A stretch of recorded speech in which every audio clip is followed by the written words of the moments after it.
ఆ పాప పేరు పునర్వికాశ్రీ. ఆ పాపకి చాలా ప్రమాదకరమైన ఒక డిసీజ్తో బాధపడుతుంది. సో ఒక ఇంజెక్షన్ కాస్ట్ వచ్చేసి 16 కోట్లు ఖర్చు అయిద్దంట.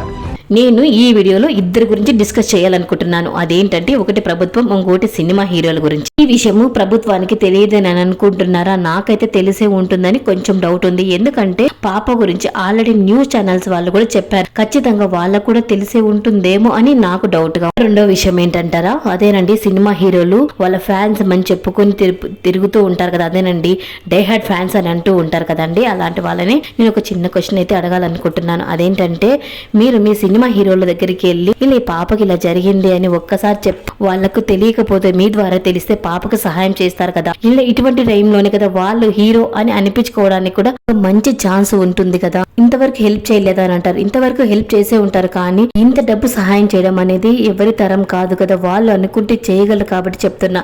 అదేంటి హెల్ప్ చేస్తేనే హీరో అని అనుకుంటారా అని అనుకోవడం కాదండి. సినిమాలో హీరో అనిపించుకోవడం కాదు, ఇలా ఇటువంటి వాటివి చేసి నిజమైన హీరో అనిపించుకోవడంలో గ్రేట్ అనేది ఉంటుంది కదా.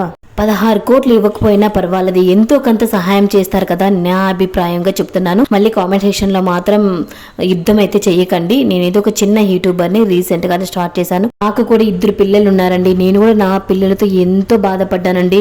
ప్రాణాపాయ స్థితి నుండి కూడా కాపాడుకున్నాము. మేము కూడా మిడిల్ క్లాస్ ఫ్యామిలీనే. నాకు ఉన్నంతలో నేను కూడా సహాయం చేస్తాను. మీరు కూడా అందరికీ తెలిసేలా ఈ వీడియోని అయితే షేర్ చేయండి. ముఖ్యంగా ప్రభుత్వానికి, ఎవరైనా దాతలకు కూడా తెలిస్తే వాళ్ళు కూడా ఖచ్చితంగా హెల్ప్ అయితే చేస్తారు కదండి.